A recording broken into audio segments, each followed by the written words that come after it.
everybody. Hi, it's a pleasure and a privilege to be here today. I see some old friends. I see some companies that we've done a little work with. For those of you who've never worked with us, what are you waiting for? Come on. I have 50 minutes to talk to you, and my goal is to give you about 50 things. And so I expect some igniting both from the contact of the pen on paper and you're going to be smelling something burning against the thoughts in people's heads, because I'm going to give you some really tactical things. I spent a couple of, I forget when we first arranged for me to be here to do this thing, but I've been spending a couple of months thinking about what could I tell you that would make the biggest impact, and I think I've come up with the right thing. So let me get started. There are 4 things that I want to talk about tonight. The first, anticipating 2017. How many of you are looking forward to 2017?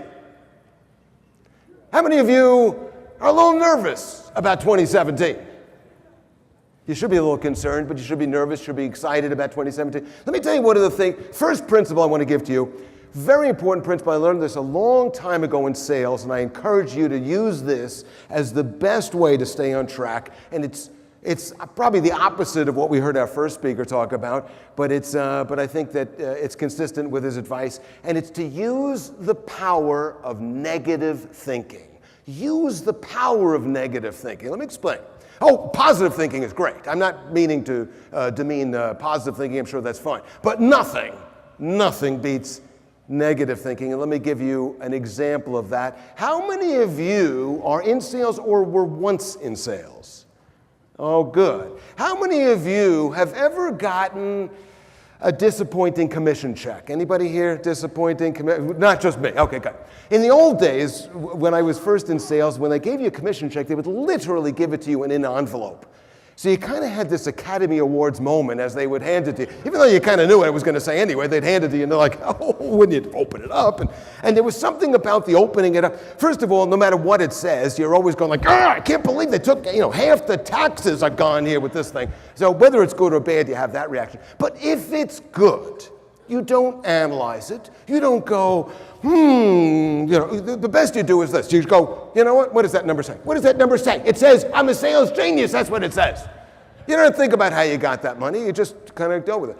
But it's when you had a disappointing commission check that you start to use the power of negative thinking. The first reaction is you go like this. Oh, my God. This is why I have no hair. Oh, my God. How did this happen? I mean, if I had woken up earlier today, would that have changed? No, that wouldn't have been far enough back. What if I did something different like a week ago? No, not far enough back. And what it causes you to do is sit down and think about what you should have done. I have a note on in front of my desk that says, what I should have done. I hate the thought that I should have done something that I didn't think about in advance. The most insightful you ever get is after something goes wrong that you were sure was going to work right and it went wrong, and then you go, what could I have done differently? So what I do is I put myself into the future. Right now I'm putting myself into the end of 2017, and I've got big goals for 2017. Just like when I swam the English Channel, I had big goals to swim the English Channel. But I did not fill my days going, let me just be positive, and let me be confident, and let me visualize actually coming up on the French shore. No, I'll tell you what I thought about. I thought about being in the middle of the English Channel and dropping to the bottom. And because I knew as I was going under for the 3rd time, you know what I'd be saying to myself? You know what I should have done?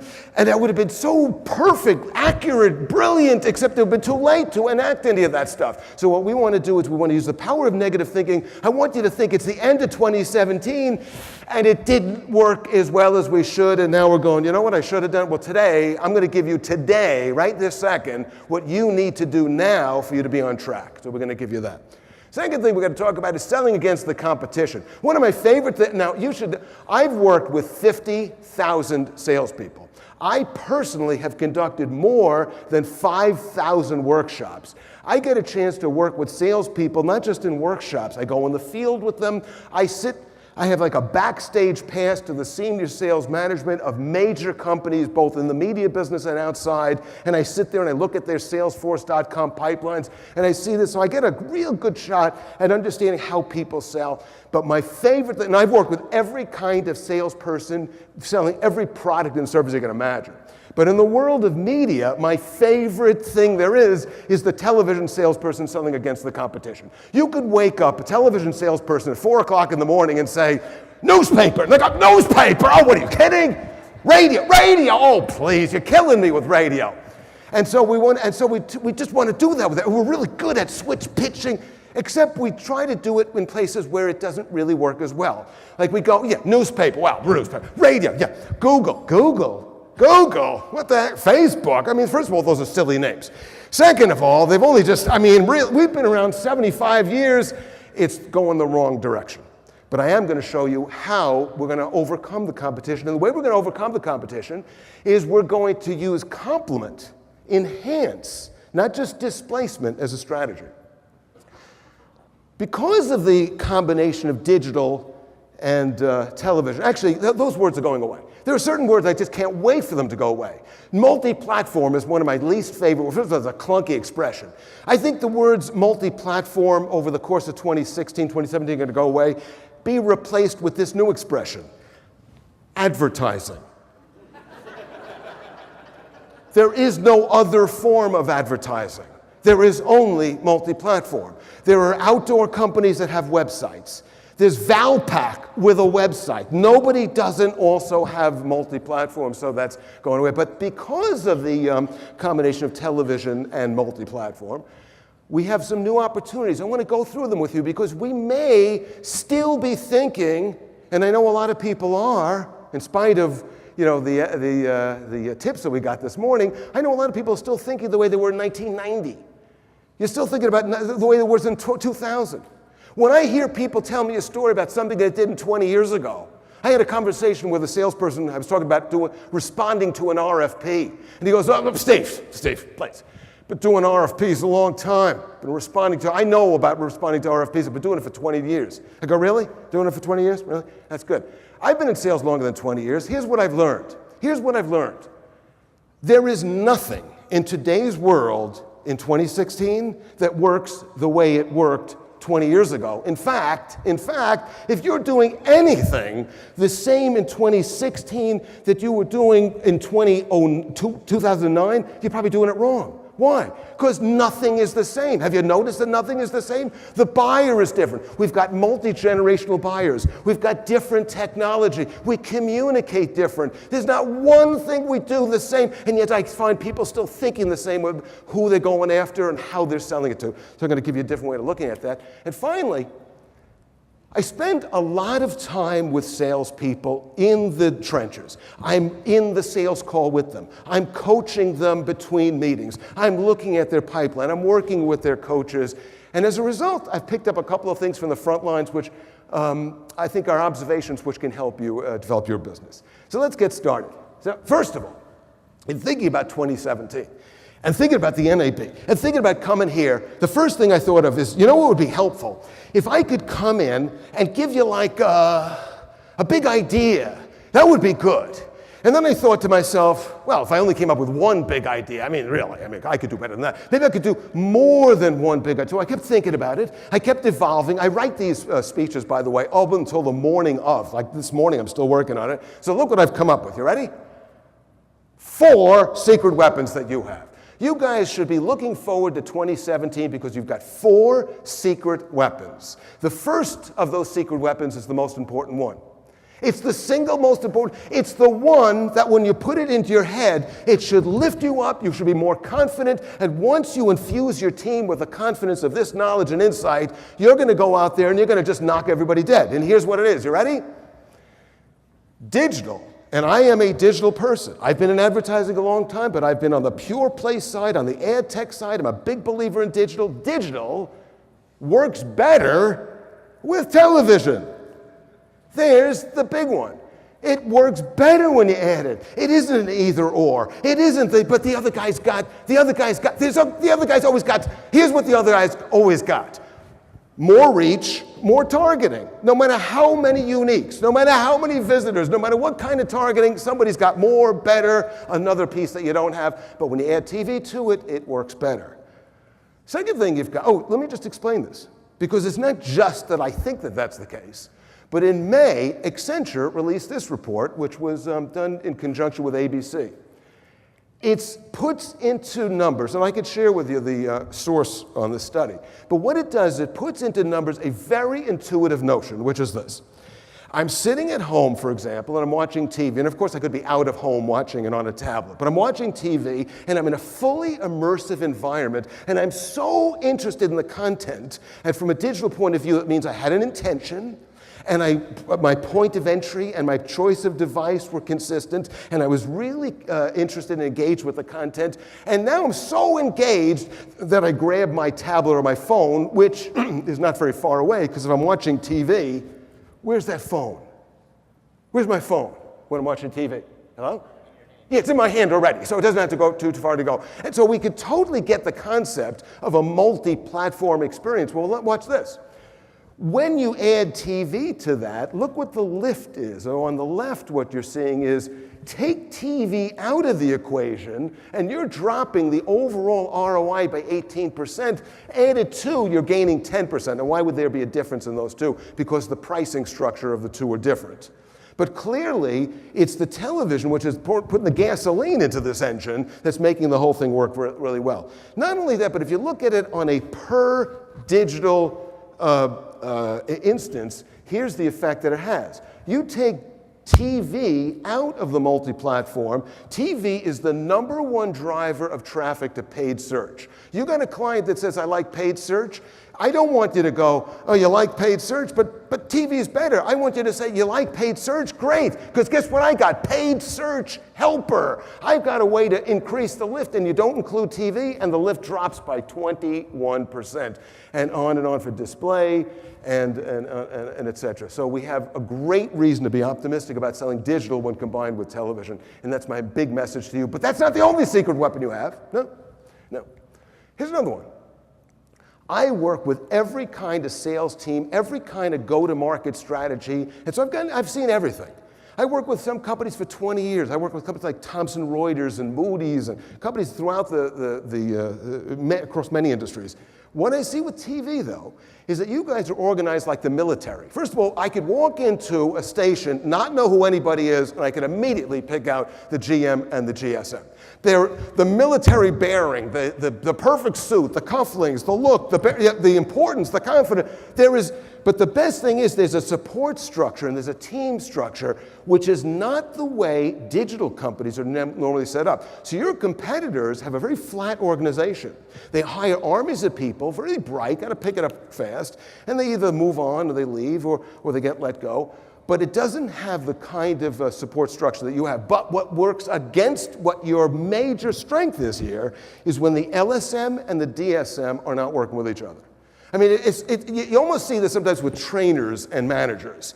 The company hires a training person like myself comes up, does a program, then the salesperson leaves the workshop, comes back to the office and says to the boss, you know what I think I should do? Because the trainer told me to do, and the sales manager goes, what? The trainer told, let me tell you what you ought to be doing. Always be closing. That's what we do around here, always be closing. I don't care what the trainer.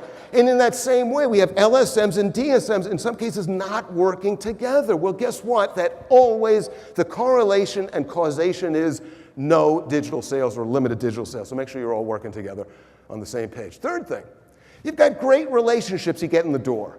I wish I could get in the door. Well, I get in the door. I know a lot of people. But most salespeople cannot get in the door the way a television salesperson can. What's interesting to me is how great their ability is compared to salespeople in general across any market, how much easier it is, especially for a local television salesperson, to get in the door. Great ability to do that, great relationships. We don't always take that we don't always run with that. And I'll give you an example. When I go in market and I'm actually going on sales calls with salespeople, we make appointments, lots of appointments in advance of that. And so we'll have like 10 appointments on that day. And I'll say to the manager, we had like 10, 12 appointments today. How many appointments do you normally have on a typical day when I'm not here? They go like 2, 1. Well, you know what? You can get in the door all the time. You should be going on all the time. That's the best way to sell. You know why? Because salespeople are hired because of their personality. That's where you want to go in. How many salespeople got to be a salesperson because somebody said, you're good, you're a people person? My guess is everybody said, you're a people person. Nobody heard this. You're a people person, kind of, but I wouldn't kind of let them see you. That I wouldn't do. I would kind of do it. I wouldn't even let them hear you, frankly. I'd type it in. That's what I would do. You know, a friend of mine is well connected in a business and decided to go on his own as a consultant, and he wanted to let everybody know he's going on his own. So he said to me, what do you think about this email campaign? I said, you know what I think about it? It's terrible. Here's what I think. You know who does an email campaign? The people who have to. The people that don't have the relationship have to figure out, how do I write an email that's going to penetrate through? You know what the rare person who's lucky enough to have that relationship does? They actually pick up the phone and call the person, and that person goes, hey, it's you, thanks, yeah, sure, come over. So we're going to do that. And the last thing is this. The TV seller, in my view, has a natural advantage over all other media people with the understanding of the multi-platform magic. And let me explain what I mean by that. What makes it happen is that it starts with the user. That's what if you watch TV, you're a viewer, which is a nice TV term, but in the digital world, we call them users.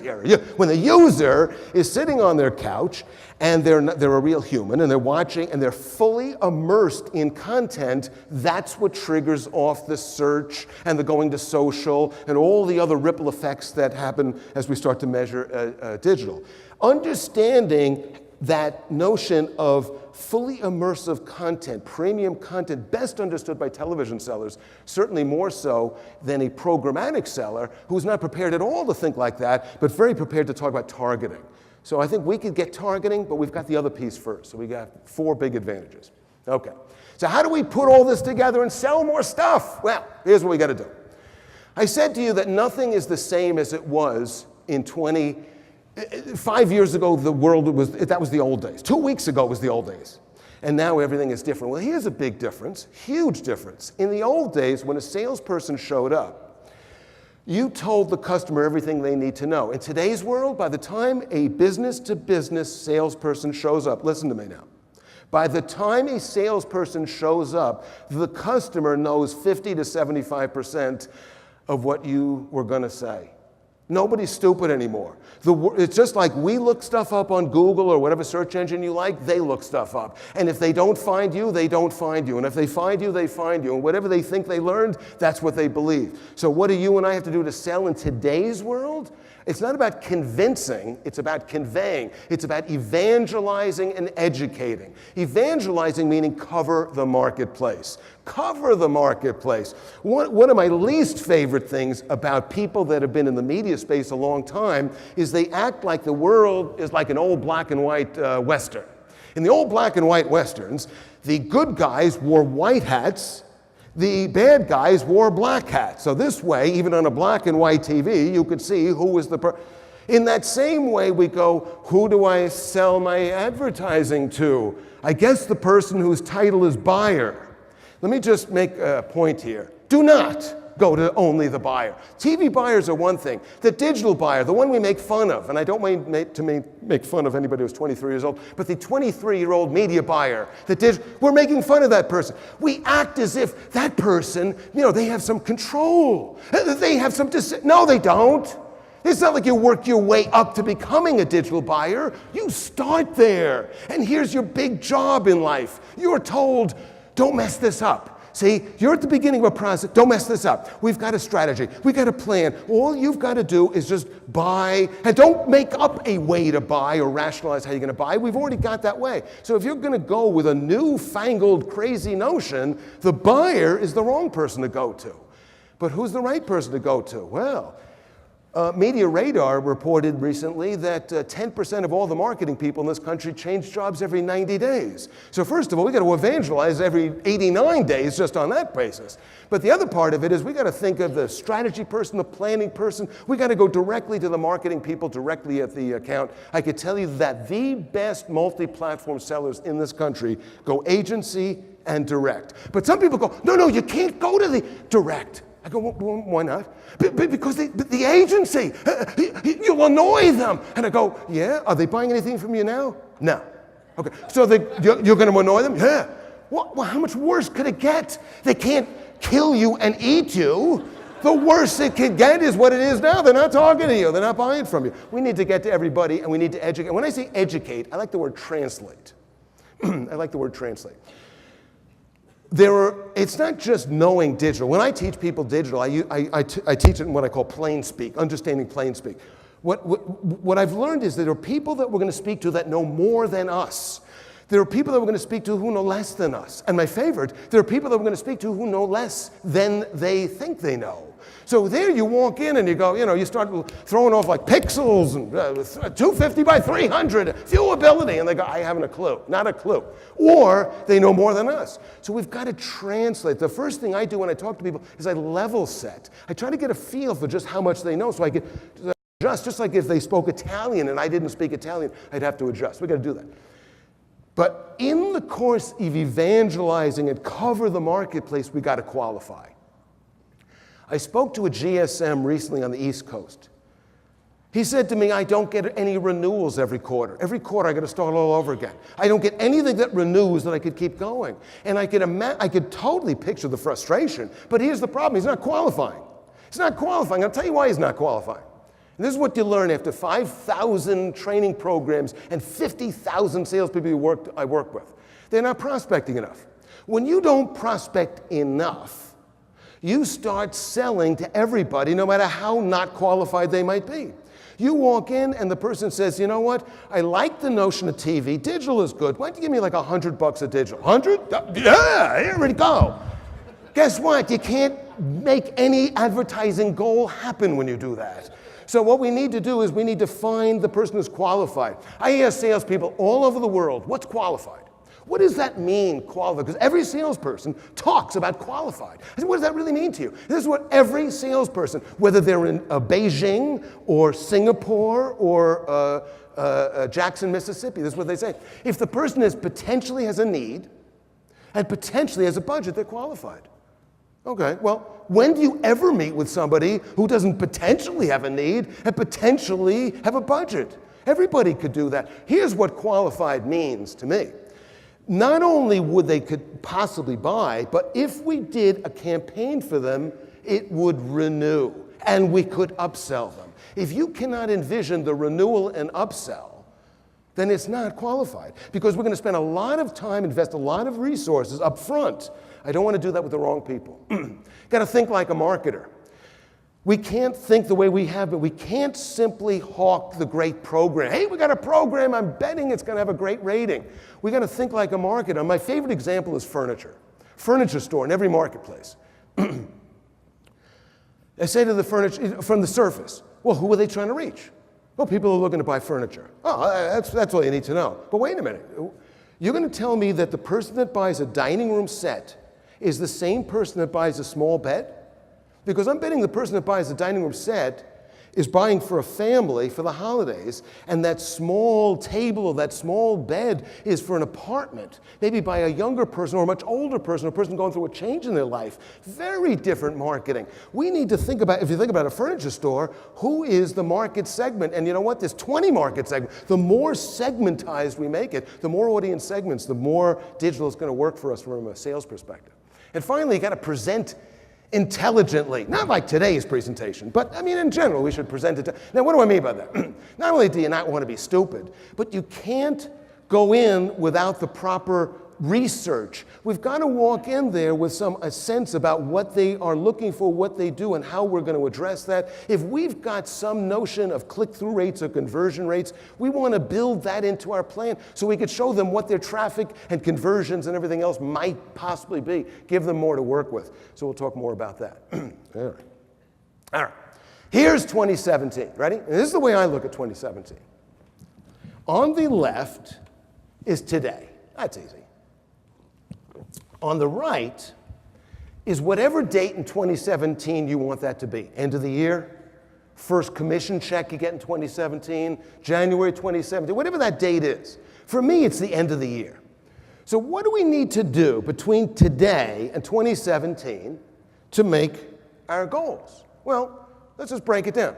First thing we got to do is figure out what the leads are. Okay, so we got to put our heads together and look at the kind of leads that could renew and upsell. And of course, those leads aren't very valuable if they won't meet us. So if they would meet with us to at least have an initial conversation, I call that an FA, a first appointment. Sales begin with an FA, a first appointment. Well, I'm hoping at the end of that first appointment that the sale goes to 25%. Some people sell that way. Some people bring it right to 50%. Let me just parenthetically, many salespeople do not have the statistical background to understand 50%. So what we find is that there are a lot of salespeople who have somehow confused 50% with 1 in a million. And now you're thinking, well, what? How could you make that kind of mistake? It's easy. If I say to you, if you give a proposal to a customer, is it possible they'll buy? Yep. It's possible they won't buy. So the odds are 50-50. Oh, okay, good. If I give you a lottery ticket, possibly a winner? Yep. Possibly a loser? Yep. So 50-50, right? Oh, no. See, with a lottery ticket, you know. You just intuitively know.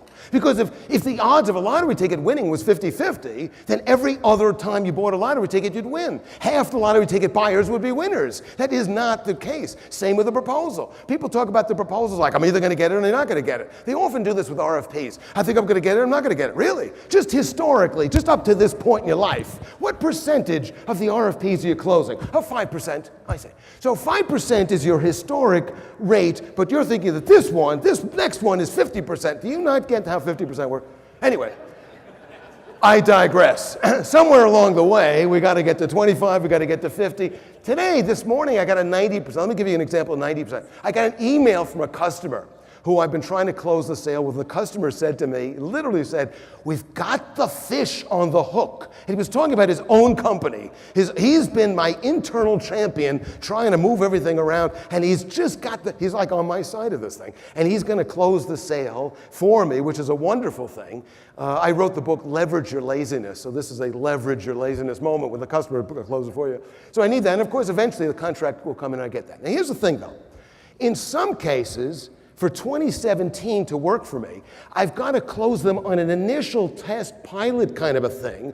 It works to the degree they renew and upsell, and I may have to do that several times before I get to the end. So what is the lesson in here for us? This is what I teach salespeople to do. This is what you need to do. You ready? We need to build a path to the goal, and it's going to look something like this. How much time will it take to get that group of leads through the initial sale, campaign, renewal and upsell so that we get what we need at the end of 2017. If I don't have that kind of a pipeline, if I'm not managing my time and energy so I end up with a pipeline like that, I'm not going to get there. So building a path to your goal that's as visible as this triangle is going to be critical. When does that path begin? Now. This is why I have been working on 2017 since July and August. Why? Because I spend most of my relaxing time, which is really no relaxing time, but I spend most of my sort of relaxing time thinking about, okay, it's December, it's 2017, and darn it, I missed the goal. What should I have done? What could I have done differently? Here's what I could have done differently. Started earlier, built a different list, evangelized better. Okay, selling against the competition. There's 4 things, I'm going to give you very tactical things that you could work on. First, CPM versus CPE. Every television seller, every premium content seller tells me the same thing. They go into the sales meeting prepared to talk about their premium content, and the customer goes, yeah, but I'm already buying for much less. We have much lower CPMs. We can get it much cheaper. And there's a couple, now I'm going to give you a line that you could use, but I'm going to tell you give you the same advice I give to people in China when I work with them. If I say it in a way that won't work in your town, don't say that. Find a way to translate it so it works. But this is the way I would say it. I would say, by the way, the most egregious example of this was when they go, not only could I get it for a lower CPM than you're charging, but I am actually serving ads onto your website for a lower CPM than you want to charge. Now what? And I'd say, now what? Yeah. Let me give you an analogy. You can come into my house 2 ways. An invited guest Or you could break in and be a non-invited guest. If you're a non-invited guest, I'm going to do everything I can to get you out fast. If you're an invited guest, come in. Let me make something special for you. Here's a cocktail. Here's a meal. You want to sleep overnight, get an extra bedroom. I'm going to make it very comfortable if you're an invited guest. You buy advertising from me directly, you're an invited guest. I'm not only going to have an ad, I have fully immersive content. I've got content that engages people in a way that triggers off the multi-platform thing. And therefore, when you work with me, I've got sponsorship and custom content integrations and other kinds of things that you can't get elsewhere.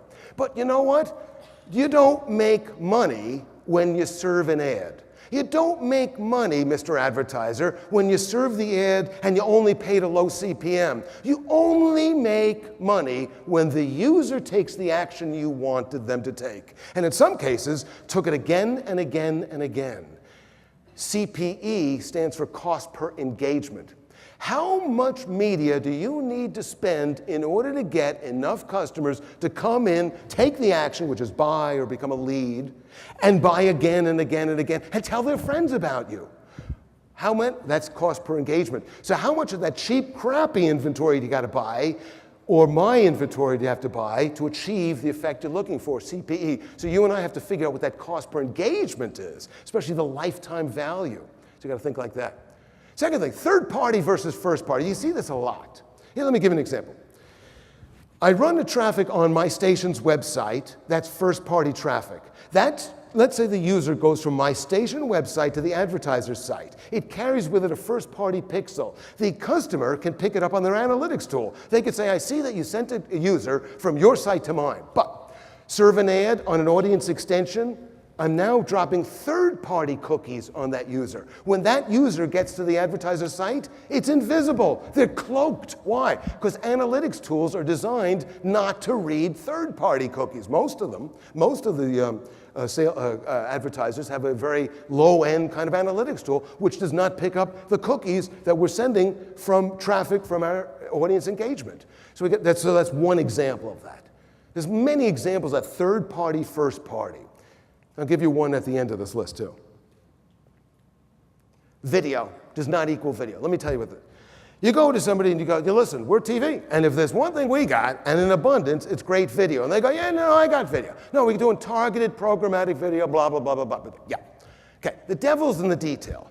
Let me explain a little bit about detail about video so you can walk in a little bit more knowledgeably. Here are all the things you want to think about with video. One, the first thing is, video can occur in many different kinds of ways, but broadly speaking, two. In banner, in stream. In banner means that I could just put a video player into any ad unit, and a lot of times I do. And it does make those ad units work a little bit better, but that's a very different thing than in stream. The closer the video advertising experience is to a television watching experience, the better it works. In stream means pre-roll, mid-roll, post-roll, particularly pre-roll. Pre-roll, just like a pre-game adjacency, is the #1 performing ad unit. It's the best one there is. Well, when the customer goes, I'm already buying video, I'm already buying pre-roll. Well, let's just look under the hood. Because you know what you're going to find? Some of that, it's like dog food. They have like meat and meat byproducts. They have video and video byproducts.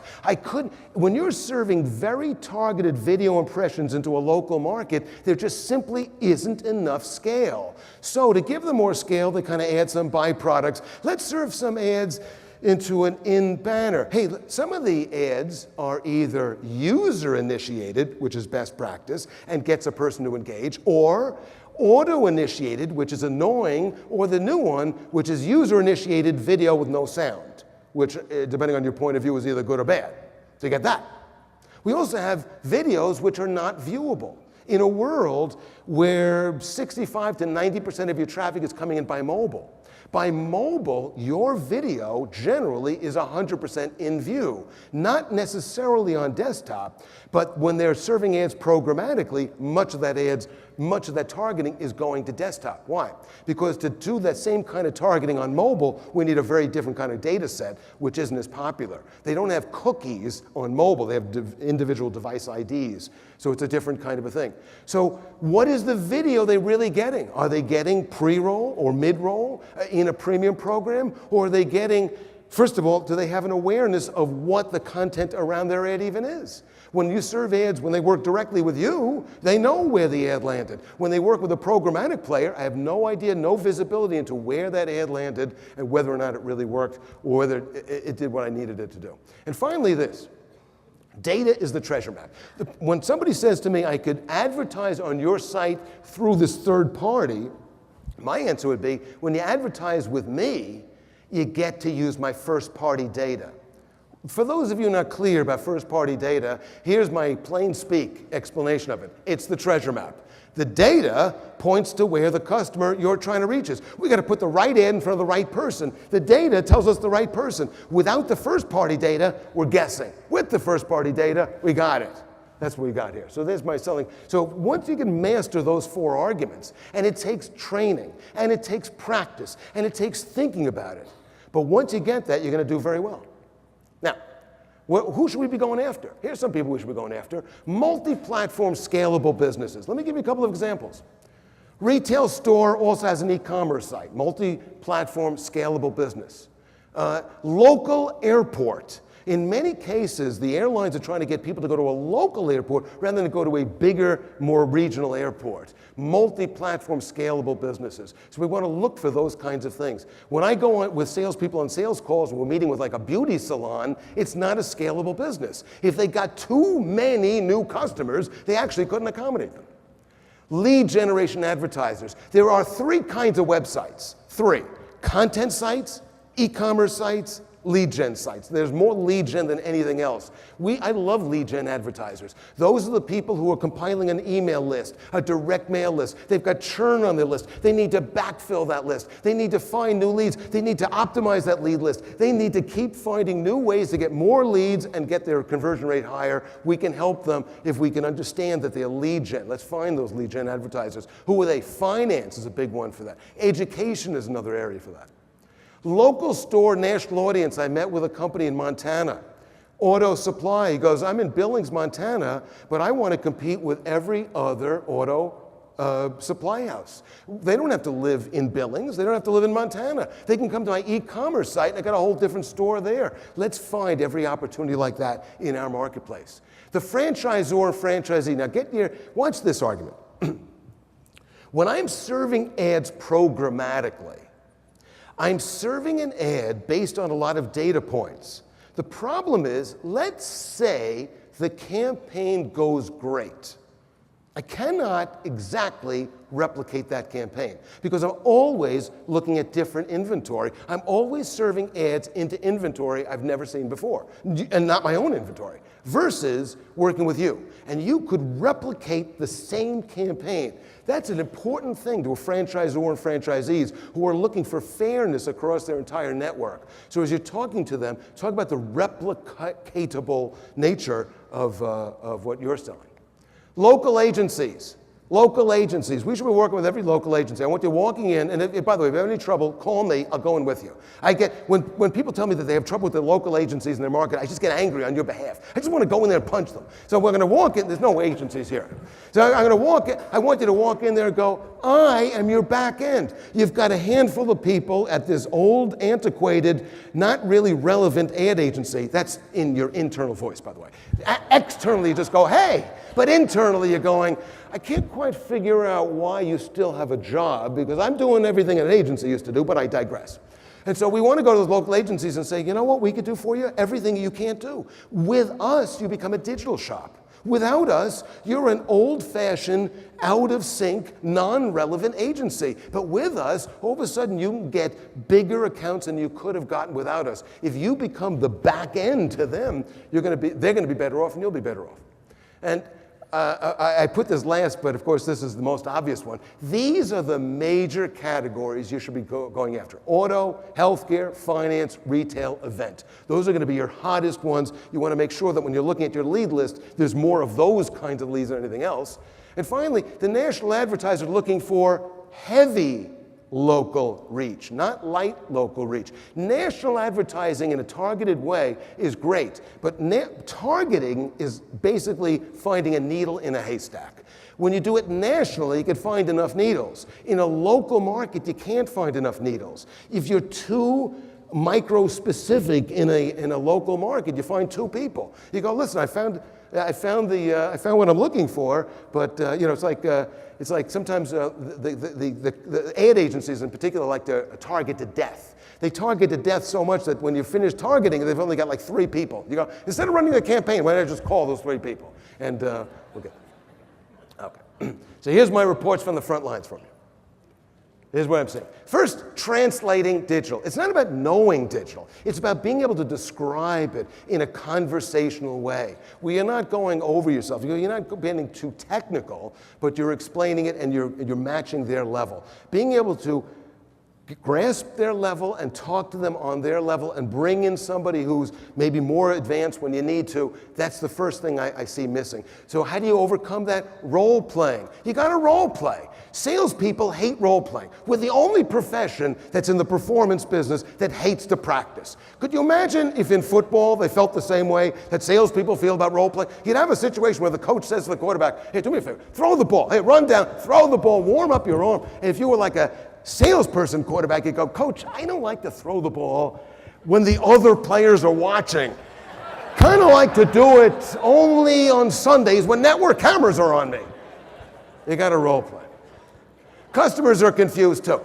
I recently met with a jewelry store. Jewelry is one of the hottest online categories. So this jewelry store that's doing great because people buy a lot of jewelry, but they don't realize how much jewelry online is taking from their business. Like local shoe stores don't know how much Zappos is taking from their business. So the jewelry store says to me, I know we should be doing something with digital. I don't know what. And frankly, if they don't do anything, they're fine. Why? Because people buy a lot of jewelry. The customer's confused too, and we may have to educate them for a long period of time before they're ready to buy from us. So that's where that education, we've got to do everything we can to educate them. Customers think you're a TV station. Here's what I've known. Most people tell me in this business, they go, no. We've been covering, we've been telling, then I meet with the television, with the advertiser, and I go, by the way, do you know they're not just a TV station? I would tell you about half the time, 3/4, they go, really? I knew you had like a TV. You still have TV, right? Yeah, you have TV, and then you have a station website. And then you go, no, there's 5 other things we have. I didn't know that. They don't know it unless they bought it from you. The fact that you once described it doesn't mean it went in their head. It didn't go in their head. You got to tell people 7 times before they heard it once. We've got to, I think of selling as a competitive sport, and there are 3 areas to it that we've got to improve if we're going to sell and beat the competition. Research, qualifying, and presenting. We've got to walk in doing real research. And you've got the research tools. Certainly in the back, they'll be going, well, what about us? But if you're not taking advantage of Nielsen and ComScore and Kantar and all the other great tools that are in the back, I didn't mean to leave anybody out. You got to walk in there, just walking in with research that says, look, I invested some of my time. I looked into this. Here's where you are against your competition. Here's what you need to do. That's great. Qualifying, we've got to be selective in who we're going with, and presenting. We've got to present intelligently. Thinking like a marketer, we got to think about their business as the way I think of it is this. If I quit my job and became an employee in their store, what would I know? What would I do for them, knowing everything I know about advertising? We got to think like that, because the more we put ourselves in their shoes, the more they're going to trust us. And finally, and let me end on this. I use the word Rolodex. My father had an actual Rolodex. I have it in my office now. It's an actual, we use the expression, but I have the actual Rolodex. It was a great tool, by the way, because it was like a round thing. In the old days, especially in advertising, but not exclusively, that was the way you hired. You go, you know what? Who do you know? Well, here, guess what? I don't care who you know. Here's what I care about in today's world. Not only is everything different today than it was 5 years ago, but what's it going to be next year and 5 years from now? We need not the best Rolodex, we need the best athlete. There's some pro football teams that don't hire when they draft, they don't draft by position. They draft by who's the best athlete. They're not sure how they're going to use that player. They know that a good athlete could swing into different positions. Same thing with this. We need to find people who are going to be great at technology that hasn't even been invented yet. We need people who are the opposite of stay put. We need people that are comfortable being uncomfortable. We need people that are comfortable developing, that are on an ongoing development mission. If you put yourself on an ongoing development mission, you will still be relevant in 5 years. If you stop developing yourself, then it's like a muscle that got atrophied. You got to practice developing yourself. So I encourage you to develop yourself, and you're going to recognize that in others. And when you're hiring, look for the best athlete. Now, I've tried to give you a bunch of ideas. I quoted a study. If there's anything I could do for you, please contact me. I hope this was helpful. It was great to talk to you. Have a great session. See ya.